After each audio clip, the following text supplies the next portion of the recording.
오늘 두 번째 하나님께서 기뻐하시는 삶이라는 주제로 말씀을 나눕니다. 저희가 이제 수요 사경회에는 산상수훈의 말씀을 가지고 성경 강해를 합니다. 여러분 프린트홈을 다 이렇게 받으셨나요? 없으신 분, 프린트홈 없으신 분이 있으면 네, 자모실에 없으신 분이 계시네요. 우리 자모실에 이렇게 챙겨서 드리면 될 것 같아요. 예.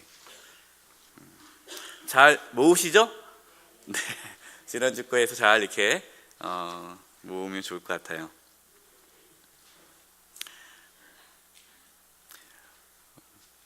산상수훈의 말씀은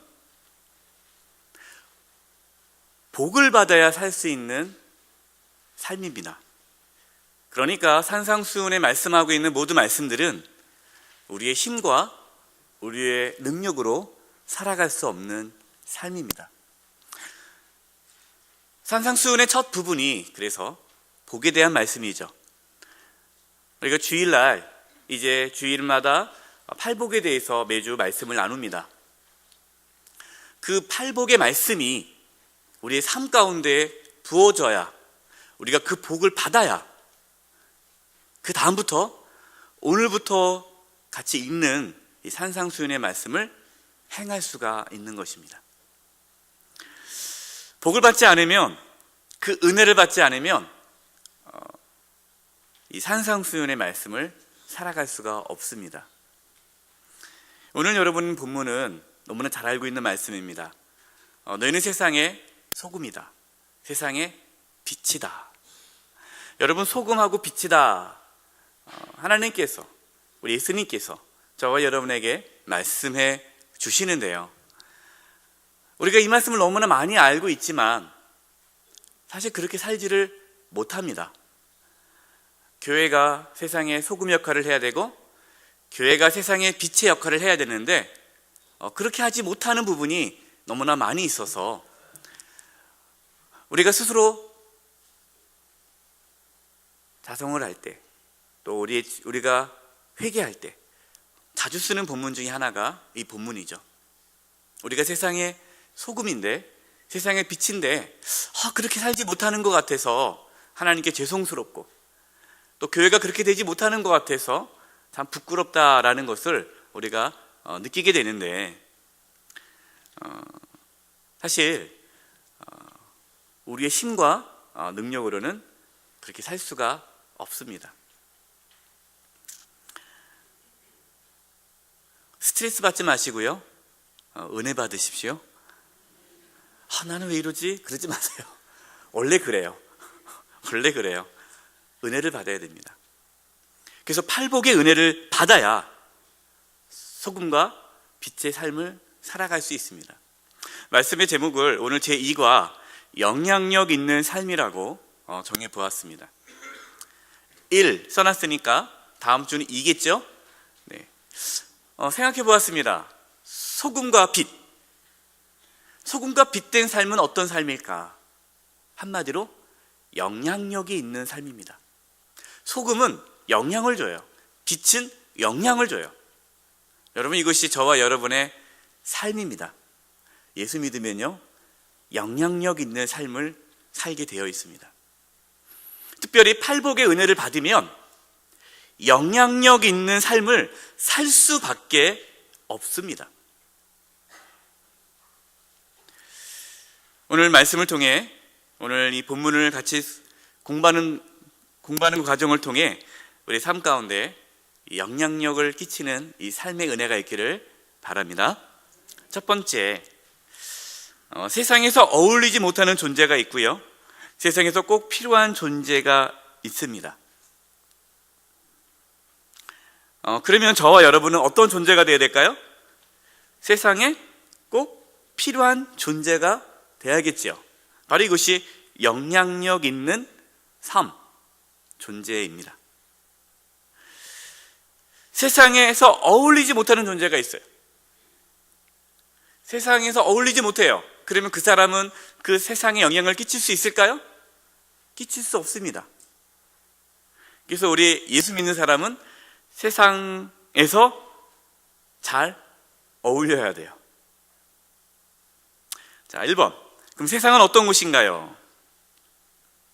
두 가지로 보통 생각하는데요. 유토피아다. 또 하나는 타락한 곳이다. 세상은 유토피아다라고 생각하는 사람은 하나님을 믿지 않습니다. 왜? 인간의 노력으로 이 세상을 아름답게 만들 수 있다라고 생각하는 것이죠. 과학이 발달하면, 기술이 발달하면 세상은 점점 좋아질 것이다. 그래서 이 땅의 유토피아를 이루기 위해 노력하는 사람들이 있습니다. 물론 필요합니다. 그리고 또 하나, 세상은 타락한 곳이다. 죄악된 곳이다. 그래서 세상 사람들과 만나지 않고, 극장도 가지 않고, 뭐 운동도 하지 않아요. 운동하면 세상적으로 논다고 생각해서. 제가 청년 때는요, 교회에서요, 이렇게 뭐 볼링장 간다 그러면 장로님들이 타락했다고 그러셨어요. 볼링장. 지금이 안 그런데, 뭐 극장만 가도 뭐 이렇게 이상하게 쳐다봤어요. 그러니까 영과 육을 구분하죠. 육체는 악하다. 그래서 영적인 것만 강하다. 그래서 예배 드린 것만 선한 거고, 그 외에 뭐 밥을 먹는 거라든지, 뭐 놀러 간다든지, 뭐 같이 성도들끼리 뭐 게임을 한다든지, 네크레시 한다든지 그러면은 그건 경건하지 않은 걸로 그렇게 이해를 합니다.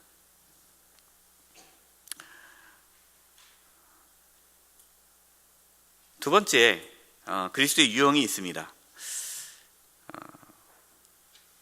첫 번째 유형은 은둔형이에요. 은둔형 뭔지 아시겠죠? 세상이 악하니까 자기네끼리 이렇게 모여서 사는 거예요. 수도원들, 수도사들이 수도원을 짓지 않습니까? 세상으로부터 분리된 삶을 살고 싶어서, 거룩한 삶을 살고 싶어서 그 세상에서 나와서 자기네끼리 모여 사는 겁니다. 은둔형. 성도들 중에 은둔형이 있어요. 직장도 안 다니고요, 맨날 교회 와서 삽니다. 또 이렇게 얘기하니까 또 주부분들, 나 직장 안 다니는데 직장 나가는 말씀이 아니고, 청년들 중에 직장 생활도 해야 되고 일을 해야 되는 청년들 중에 뭐 이 일은 세상적인 일이라고 그냥 교회 와서 사는 그러한 친구들이 있어요. 계속 기도만 다닙니다. 맨날 훈련만 받으러 다녀요. 저는 DTS를 한 번만 받으라고 하지 여러 번 받으라면 안 해요. 어떤 청년들이요, DTS 있잖아요, 예수전도단 DTS. 또 거기 가서 얘기하지 마세요. 또 DTS를 4번 받아요. 여기서 받고 저기서 받고 저기도 받고. 한 번만 받으십시오. 자꾸만 등지는 거예요. 자꾸만 세상으로 안 나가는 거예요. 두 번째, 융화형이 있습니다. 융화형은 세상 속에서 같이 더불어 사는 거예요. 크리스찬인지 아닌지 구분이 안 되죠. 친구 중에, 야, 너 교회 다니는지 몰랐다, 이런 분들 융화형입니다. 같이 술 먹고, 같이 놀러 다니고, 같이 주일도 빠지고, 또 같이 또 거짓말도 하고 사기도 치고, 이렇게 세상 사람들과 똑같이 살아가는 거예요. 너무너무 융화를 잘하죠. 세 번째, 무슨 형입니까? 변화형. 딱 보면 나오죠. 여러분, 우리가 어떤 형이 돼야 될까요? 변화형이 돼야 돼요. 변화형. 변화형은 뭡니까? 영향력을 끼치는 사람이죠. 세상 속에 들어가서 그들과 함께 지내지만 그 세상 사람들처럼 살아가지 아니하고 하나님의 사람으로 소금과 빛된 역할로 하면서 그 사회를, 그 세상을 변화시켜가는 그러한 크리스찬, 바로 이것이 진정한 하나님의 사람들이죠. 여러분은 어떤 형태에 계십니까? 저는 소망합니다. 저희 영세교회가 세상을 변화시키는 교회 되기를 바랍니다. 또 여기 계신 우리 모든 성도님들이 여러분이 속해 있는 가정을 변화시키고, 여러분의 직장을 변화시키고, 여러분이 만나는 그 세상에 있는 그 사람들, 그 주변 이웃들을 변화시키는 그러한 삶을 살기를 원합니다. 로마서 12장 2절, 우리가 한 해 동안 하나님이 주신 말씀입니다. 같이 읽겠습니다. 시작. 너희는 이 세대를 본받지 말고 오직 마음을 새롭게 함으로 변화를 받아 하나님의 선하시고 기뻐하시고 온전하신 뜻이 무엇인지 분별하도록 하라. 아멘. 하나님께서 기뻐하시는 삶은 세상 속에 세상과 등지며 사는 것도 아니고 세상 사람들과 똑같이 사는 것도 아니고 세상에 들어가서 하나님의 사람으로 소금과 빛으로 세상을 변화시키며 살아가는 것, 그것이 우리 하나님께서 기뻐하시는 삶입니다.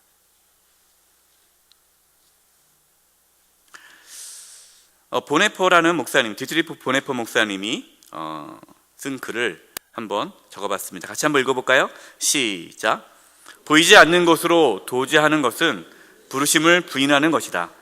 자신을 숨기고자 하는 예수님의 공동체는 더 이상 그분을 따르는 것이 아니다. 보이지 않는 것으로 도지하는 것은 하나님의 부르심을 부인하는 것이다.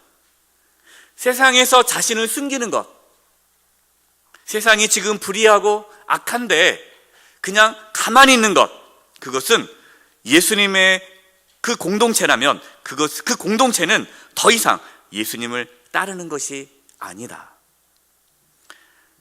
디트리트 보네포 목사님은 그 당시 나치 히틀러 정권에 대항을 했습니다.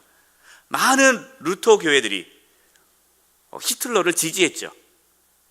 그때 나치 정권을 반하고 이것은 아니다 라고 나왔던 교회가 고백교회입니다.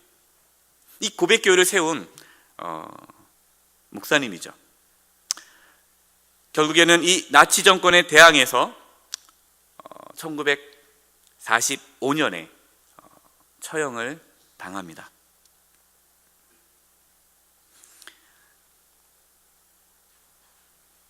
두 번째, 영적 부흥과 변화입니다. 제가 강의를 준비하면서 1번 1907년 평양 대부흥과 1904년 영국 웨일즈 대부흥 운동을 살펴보았습니다. 놀라운 사실은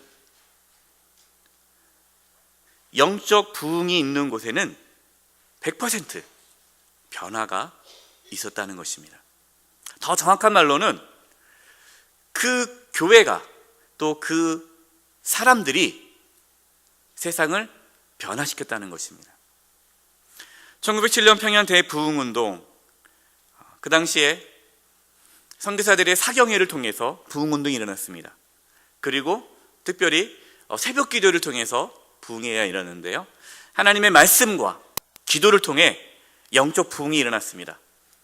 그때 영적 부흥이 일어났을 때 첫 번째 나타났던 현상이 회개입니다. 회개. 각자의 자기의 죄를 토하기 시작했습니다. 자기의 죄를 고백하기 시작했습니다.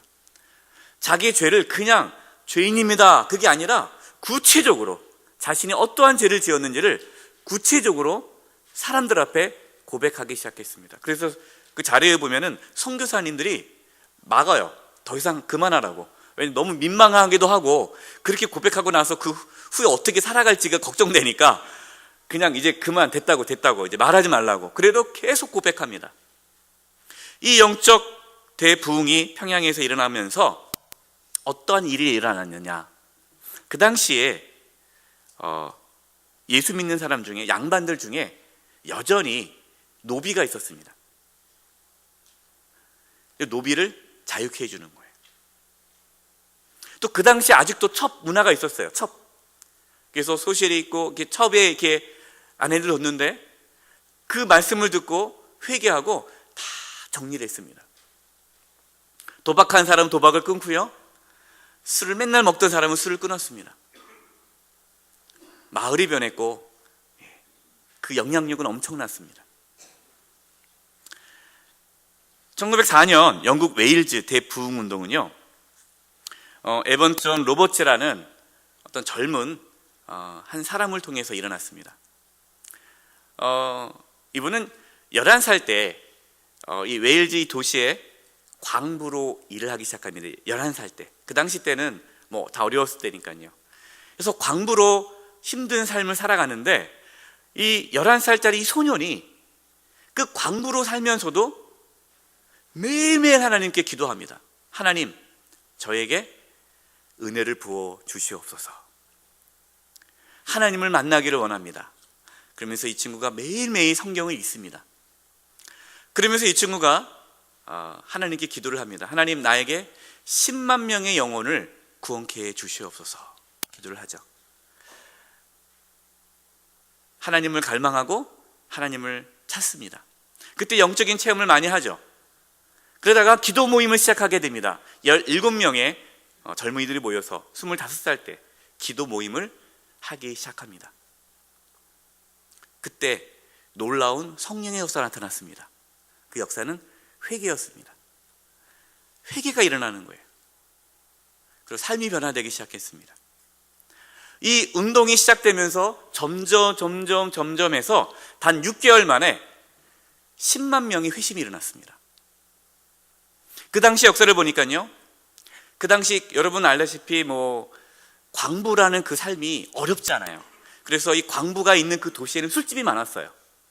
그리고 도박이 많았습니다. 너무나 힘든 일이기 때문에 술을 먹고 도박을 하고 아주 폭력이 있고 아주 힘든 그런 험악한 도시였는데, 영적 부흥이 일어나자 회개가 터지는 거예요. 광부들이 회개하기 시작했습니다. 어떻게 됐을까요? 술집이 교회로 바뀌었어요. 장사가 안 되는 거예요. 마을이 변했습니다. 그래서 재밌는 표현을 해요. 그 역사의 책을 보니까 그 광부들이 이끄는 말들이 있는데, 말들이 이 광부들의 말을 못 알아듣는데요. 이게 무슨 말이냐면, 하도 광부들이 그 전에는 막 때리고 험악한 말을 해서 그거를 듣고 말이 움직여야 되는데 갑자기 말이 변했어요. 그 언어가 변했어요. 광부들의 언어가 부드럽게 하니까 말들이 이해를 못 한다는 거예요. 재밌는 표현을 썼더라고요. 언어가 바뀌는 거예요. 여러분, 이게 단순히 윤리적인 삶을 살자는 게 아닙니다. 정말로 하나님의 은혜가 임하면, 정말로 하나님을 만나게 되면, 말씀과 기도가 우리의 삶 가운데 부어지기 시작하면 회심이 일어납니다. 회개가 일어납니다. 회개가 일어나면 그 다음에 따라오는 것은 삶의 변화입니다. 그것은 영향력으로 나타납니다. 우리 삶 가운데 영향력이 없다, 우리의 삶 가운데 어떠한 영향력이 없다, 그것은 아직 회개가 일어나지 않은 것입니다. 저는 목회를 하면서 그런 부흥을 경험을 했습니다. 부흥을 목도했습니다. 청년 사역을 할 때 청년들이 회개하고 자기의 죄를 고백하는 걸 보았습니다.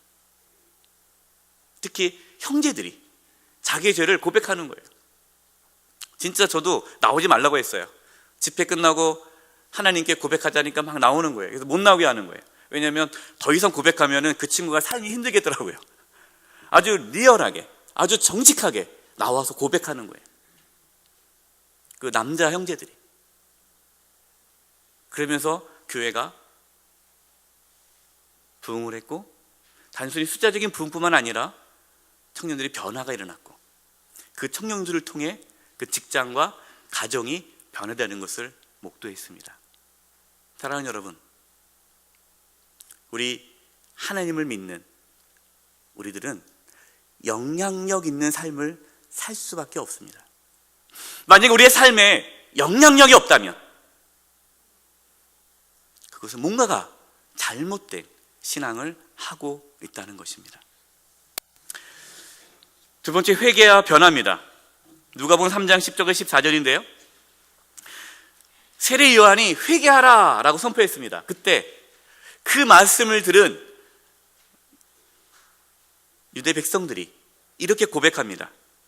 같이 한번 제가 읽겠습니다. 여러분 눈으로 한번 보십시오. 눈으로 보면서 들으십시오. 무리가 물어 이르되 그러면 우리가 무엇을 하리이까? 대답해 이르되 옷 두 벌이 있는 자는 옷 없는 자에게 나눠줄 것이요 먹을 것이 있는 자도 그렇게 할 것이니라 하고, 세리들도 세례를 받고자 하여 와서 이르되 선생이여 우리는 무엇을 하리까 하매 이르되 부가된 것 외에는 거두지 말라 하고, 군인들도 물어 이르되 우리는 무엇을 하리까 하매 이르되 사람에게 강탈하지 말며 거짓으로 고발하지 말고 받는 급료로 족한 줄로 알라 하니라. 아멘. 여러분, 지금 어떤 변화가 있습니까? 각자가 삶의 변화가 있는 거죠. 여러분, 회개는 단순한 입술의 고백이 아닙니다. 회개는 삶의 변화가 나타나는 게 회개입니다. 내가 변화해야지가 아니라 변화되어지는 것이죠. 그 회개는 그냥 이루어지지 않습니다. 하나님의 말씀과 기도가 있을 때에 회개가 일어납니다. 회개가 일어날 때 변화는 나타날 것이고, 그 변화는 영향력으로 우리 가운데 나타납니다. 중고등부 사역을 했을 때입니다. 그때 제가 처음에 사역했을 때가 뚝섬에서 사역을 했어요. 성수동 뚝섬. 1999년 1월에 사역을 시작했습니다. 제가 1998년 12월 달에 그 뚝섬 그 길을 걸어갔어요. 그 성수동 그 뒷길, 뚝섬 옛길. 혹시 뭐 그 동네를 아시는 분들은 아실 텐데, 저는 그때 갔을 때 깜짝 놀랐습니다. 그 당시에 그 동네는요, 얼굴을 둘 수 없었어요. 왜냐하면 모든 그 동네의 벽보에 성인 영화 극장 포스터가 붙어 있었어요. 저는 중고등부 사역자로 갔는데요, 너무너무 화가 나는 것이 그 학교 옆에 담벼락에도 붙어 있는 거예요. 근데 아무도 그걸 떼지를 않아요. 동네는 너무나 지저분했고요, 술집이 제일 많았습니다. 다방도 많았고요.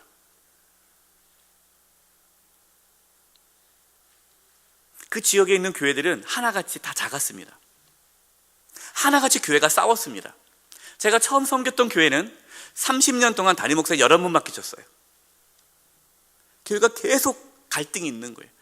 우리 교회만 있는 줄 알았더니 그 동네가 다 그래요. 모든 교회들이 대부분 다 갈등이 있어요. 그 동네 많은 게 뭐냐? 점집이 제일 많았습니다. 술집이 많았습니다. 그리고 음란한 그러한 포스터들이 사방에 붙어 있었습니다. 하나님, 내가 이곳에서 어떻게 사역을 해야 됩니까? 그때 하나님이 저에게 주신 말씀은 기도하라는 거였습니다. 그래서 아이들하고 기도하기 시작했고, 또한 우리 교회뿐만 아니라 그 지역에 있는 중고등부 학생들과 연합 기도회를 해야겠다는 마음을 주셨어요. 그래서 연합 기도회 모임을 시작했습니다. 교회마다 다니면서 집회하기 시작을 했어요. 놀라운 변화가 일어나기 시작했습니다. 저희가 그 길거리를 다니면서 깨끗한 거리 캠페인을 벌이기 시작했는데요, 전단지를 나눠주면서 이 거리가 깨끗한 거리가 되기를 우리 학생들이 함께 선포하고 운동을 벌였습니다. 그것이 이제 매스컴에 타게 돼서요, 이제 라디오에 나오게 됐어요. 그때 얘기했죠. 우리 동네에는 성인 영화관 포스터가 있다. 그것을 어떻게 들었는지, 그래서 그것이 잘 돼서 그 성인 영화관이 문을 닫게 됐습니다. 아마 그분이 저를 알면은 그게 할 텐데, 이걸 아직도 모르는데요, 그게 문을 닫고요, 술집이 떠나기 시작하는 거예요. 그러면서 도시가, 그 마을이 깨끗해지고, 서울 그 경마장이, 옛날에 경마장이었어요, 서울숲으로 바뀌었습니다. 여러분, 서울숲 그냥 바뀐 게 아니에요. 그 기도에서 바뀐 거예요. 그 과정을 통해서 깨달은 것이 있습니다. 교회는 세상을 변화시켜야 한다. 그것이 하나님께서 교회를 세우신 이유입니다. 저와 여러분이 먼저 변화되어야 합니다. 저와 여러분이 변화되지 않으면 우리 교회는 변화시킬 수 없습니다. 세 번째, 되라. 그 다음에 이다. 율법적인 신앙은 되라예요. 되라. 무슨 말이냐? 너희는 소금이 되라. 빛이 되라. 그러니까 내가 소금이 되려고 열심히 노력하는 거예요. 내가 빛이 되려고 열심히 노력하는 거예요. 여러분, 이것은 율법적인 신앙입니다. 행위를 강조하는 거죠. 여러분, 저와 여러분은 노력해서 빛과 소금이 될 수 없습니다. 오늘 말씀에도 되라가 아니라 이다. 이다. 너희는 소금이다. 빛이다. 이게 무슨 차이입니까?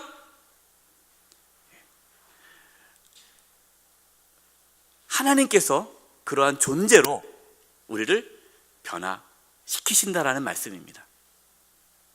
고린도 후서 5장 17절. 이게 은혜의 신앙이에요. 같이 읽겠습니다. 시작. 그런즉 누구든지 그리스도 안에 있으면 새로운 피조물이라. 이전 것이 지나갔으니 보라 새 것이 되었도다. 그리스도 안에 있을 때에 새로운 피조물이 되는 거예요. 그 새로운 피조물은 뭡니까? 소금입니다. 빛입니다.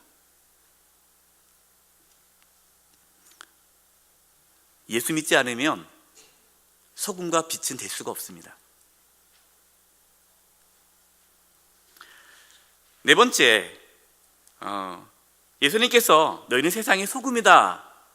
제가 재밌는 표현으로 세상의 설탕 비교했는데요, 우리 세상의 설탕이 아닙니다. 소금이에요. 소금. 그럼 소금의 역할이 뭐냐? 여러분, 소금, 그 당시에, 예수님 당시에는 냉장고가 없었어요. 그래서 이 고기를 사면 절입니다. 소금에. 왜? 부패하지 말라고. 그러니까 예수님께서 말씀하시는 거예요. 너희는 소금이다 라는 건 뭡니까? 너희는 세상에 그러한 부패를 막아야 한다라는 것이죠. 죄송합니다. 세상의 부패를 막다 보면 때로 고통을 주기도 하죠. 여러분, 소독할 때 따갑잖아요. 상처난데 뿌리면. 상처난데 소금 뿌려보세요. 얼마나 따갑게 애리겠습니까? 소독약 발라도 따갑잖아요. 왜 그래요? 균이 못 들어가게 막기 위해서 따가운 거죠. 그래서 우리 예수 믿는 사람들은 세상에 때로 고통을 주어야 합니다. 잘못됐으면 잘못됐다라고 외쳐야 합니다. 그러니까 세상의 권력자들이나 세상에 악을 행하는 자들에게 있어서는 교회는 눈에 가시죠. 보네포가 그런 삶을 살았죠. 다 나치 정권을 지지했는데 아니다고 외쳤으니 얼마나 눈에 가시겠습니까? 교회는 눈에 가시가 돼야 돼요.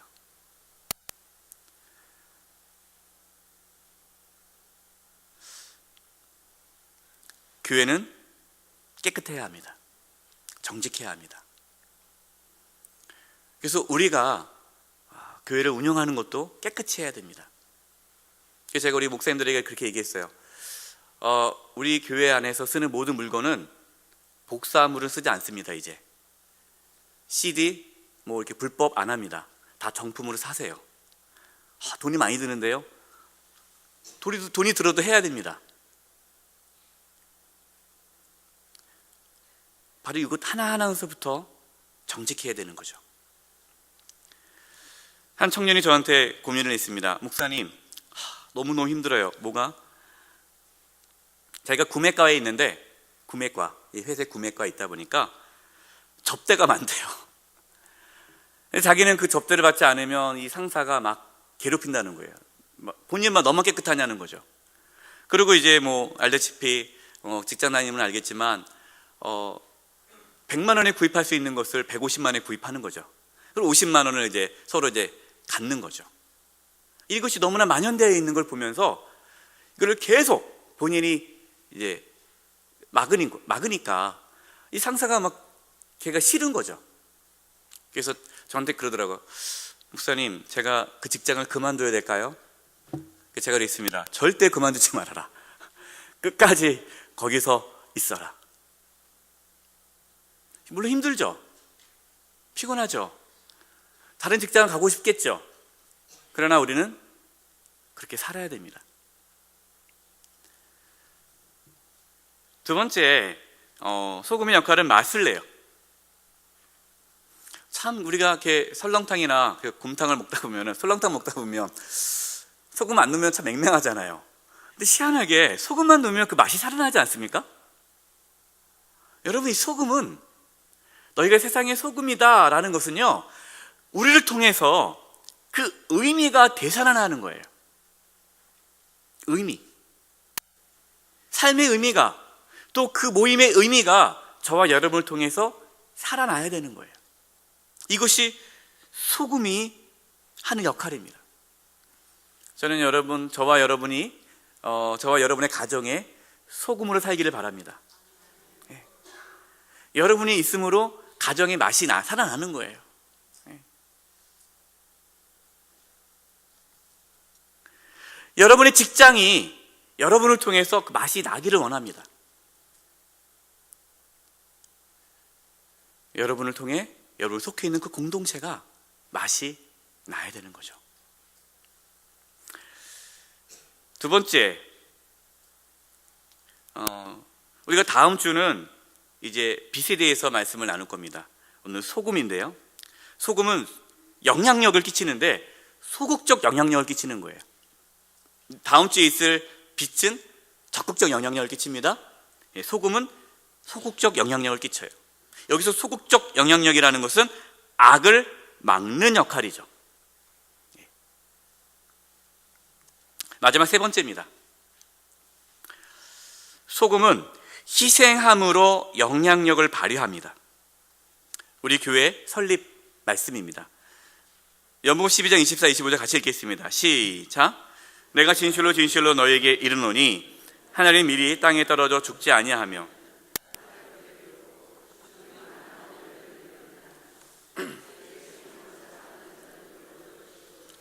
이 세상에서 자기의 생명을 미워하는 자는 영생하도록 보존하리라. 아멘. 우리 설립 목사님, 김종수 목사님이 하늘의 미랄, 한밀사상을 말씀하셨는데요, 바로 이것이 영향력 있는 삶입니다. 소금이 녹지 않으면 맛을 낼 수 없어요. 녹는다는 건 뭡니까? 소금 입장에서는 희생이에요. 여러분, 저와 여러분은 예수님을 따라가는 자들입니다. 예수님 어떻게 사셨습니까? 희생의 삶을 사셨습니다. 십자가를 지시는 그 희생을 통해서 구원이라는 영향력을 끼쳤습니다. 여러분, 영향력은요, 희생하지 않고서는 나타나지 않습니다. 우리가 희생할 때에, 우리가 죽을 때에 영향력이 나타납니다.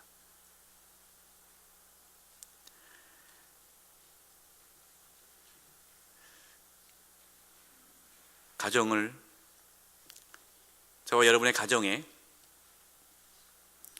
저희가 희생함으로써 가정이 하나님께 기뻐하는 가정이 되는 것이죠. 여러분이 직장에서 희생함으로써 직장이 하나님의 아름다운 공동체가 되는 것입니다. 참 제가 최근에 어느 권사님이 이렇게 갖고 오셨어요. 권사님, 이게 뭡니까? 그랬더니 참 그분이 어렵게 사시거든요. 뭐 돈 버는 것도 아니고 자녀들이 용돈을 조금 주면 그걸 모아서 이렇게 생활하시는 분이신데 갖고 오셨어요. 그래서 이게 뭡니까 권사님? 그랬더니 1년 동안 받은 뭐 상품권, 뭐 누가 주잖아요. 뭐 상품권 주거나 뭐 하면 그를 모아서 팔아가지고 갖고 오신 거예요.